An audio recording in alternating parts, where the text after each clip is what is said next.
जय माता रानी की दोस्तों, आप सभी को आने वाले नवरात्रि की हार्दिक शुभकामनाएं। तो जैसा कि आप सभी जानते हैं कि नवरात्रे आने वाले हैं और हर कोई अपने अपने हिसाब से माता रानी के स्वागत की तैयारियां कर रहा है। तो हम सभी को कुछ सामग्रियां पहले से लेकर के रख लेनी चाहिए ताकि नवरात्रे माता रानी की पूजा में हमें किसी भी प्रकार की असुविधा समस्या ना हो। तो आज की इस वीडियो में मैं आपको बताऊंगी कि नवरात्रे में माता रानी की स्थापना में, पूजन में हमें किस किस सामग्री की आवश्यकता पड़ेगी और किस सामान का हमें कहाँ पर उपयोग करना है। और कुछ सामग्री देखिए ऐसी होती हैं जो हर जगह नहीं मिलती, तो आपको अगर वो सामान ना मिले तो आप उसकी जगह पर क्या प्रयोग कर सकते हैं। तो आइए जानते हैं नवरात्रि में, स्थापना में और पूजन में हमें किस किस सामान की जरूरत होती है। तो सबसे पहले हमें देखिए चौकी लगाने के लिए एक चौकी की जरूरत पड़ती है। और अगर आप ज्यादा बड़ी पूजा कर रहे हैं तो आपको 2-3 चौकियां लगेंगी। और उन चौकियों पर बिछाने के लिए लाल या पीले रंग के वस्त्र ले लें आप।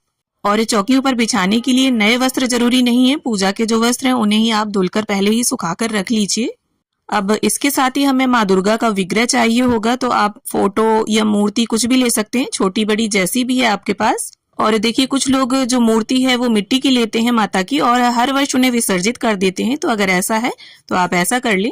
अब इसके साथ ही हमें गणपति जी का एक विग्रह चाहिए होगा, तो आप गणपति जी की फोटो या मूर्ति ले सकते हैं। और अगर मूर्ति ना हो तो आप सुपारी के भी गणपति जी बना सकते हैं। अब इसके साथ ही देखिए हमें तिलक करने के लिए चंदन चाहिए होगा, तो यहाँ पर हमने चंदन रख लिया है। और साथ ही में माता को तिलक करने के लिए रोली, कुमकुम, सिंदूर, इन तीनों में से कुछ भी ले सकते हैं आप। और यहाँ पर देखिए मैं थोड़ी थोड़ी वस्तुएं दिखा रही हूँ, आपको 9 दिनों के हिसाब से वस्तुएं लेनी है।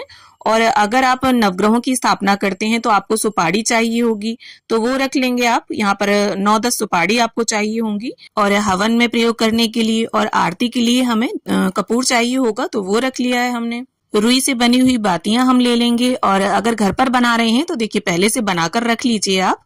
और इसके साथ ही धूप बत्ती ले ली है हमने। अब देखिए हमें कलावा चाहिए होगा, तो लाल पीले रंग का यहाँ सूती कलावा ले लिया है हमने।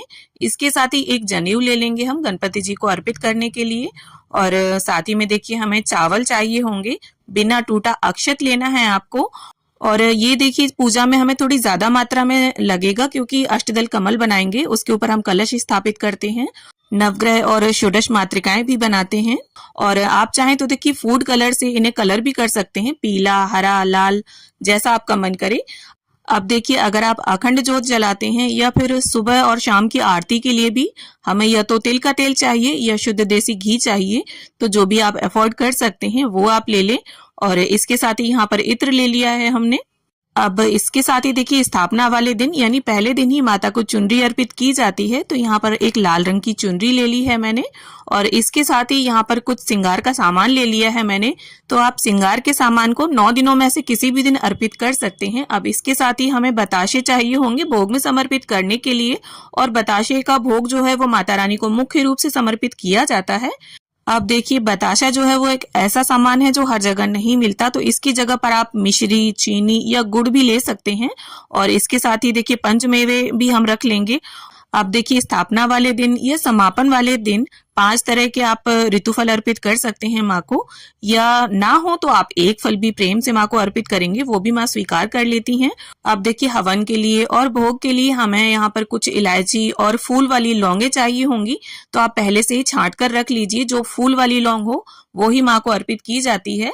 अब इसके साथ ही कुछ फूल, फूल माला और पान के पत्ते हमें चाहिए होंगे, तो स्थापना वाले दिन आप माँ को माला जरूर अर्पित करें, पान के पत्ते पर रखकर भोग अर्पित करें।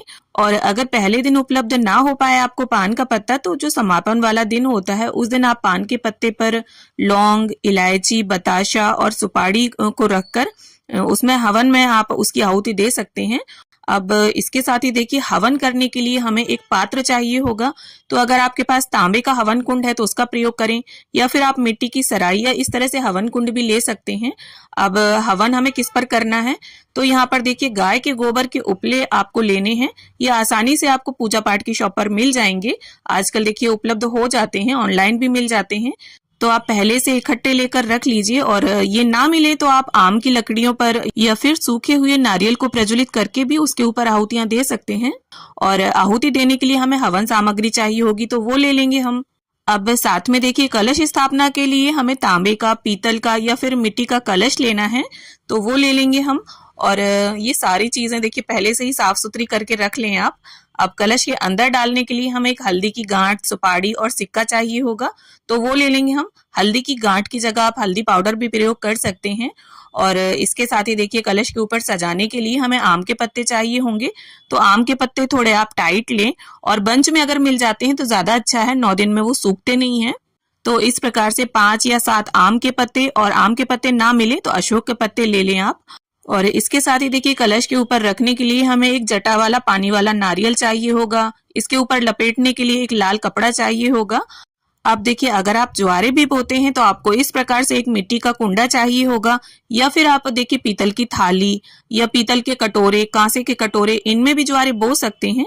और ज्वारे बोने के लिए यहाँ पर मेरे पास देखिए नदी की रेत है, इसमें ज्वारे काफी अच्छे उगते हैं। और अगर आपके पास ये ना हो तो आप किसी भी साफ सुथरी जगह की मिट्टी को लेकर सुखाकर छानकर पहले से रख लीजिए। और इसके साथ ही ज्वारे बोने के लिए यहाँ पर भीगे हुए जौ ले लेंगे हम।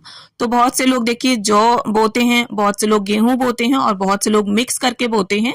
इन्हें एक रात्रि पहले आप भिगो कर रख दीजिए, जिससे ये बहुत अच्छे उगते हैं। और अखंड जोत जलाते हैं तो एक बड़ा सा दीपक हमें चाहिए होगा। आप पीतल का, मिट्टी का ये दिया ले सकते हैं, और एक छोटा दिया हम ले लेंगे आरती करने के लिए। अब इसके साथ ही देखिए अपनी इच्छा और शक्ति के अनुसार कुछ दक्षिणा आप जरूर ले लें। स्थापना वाले दिन इसे जरूर अर्पित करें। और अगर आप दुर्गा चालीसा पढ़ते हैं तो वो पुस्तिका ले लें, दुर्गा सप्तशती पढ़ते हैं तो उसे रख लें। और माँ को दोनों समय जल का भोग रखने के लिए एक छोटी सी लुटकी ले लेंगे हम। और साथ ही में हमें पीतल के थोड़े बहुत बर्तन चाहिए होंगे भोग रखने के लिए। तो इस प्रकार से ये वो टोटल सामग्री है जो नवरात्रि की स्थापना और पूजन के लिए हमें चाहिए होगी।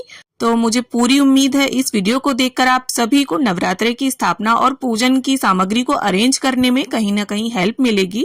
तो वीडियो अगर अच्छी लगी हो, थोड़ी भी पसंद आई हो, तो वीडियो को लाइक करें, शेयर करें, और मेरे साथ जुड़े रहने के लिए, इसी तरह के वीडियोस देखने के लिए चैनल को सब्सक्राइब कर लें। Thanks for watching.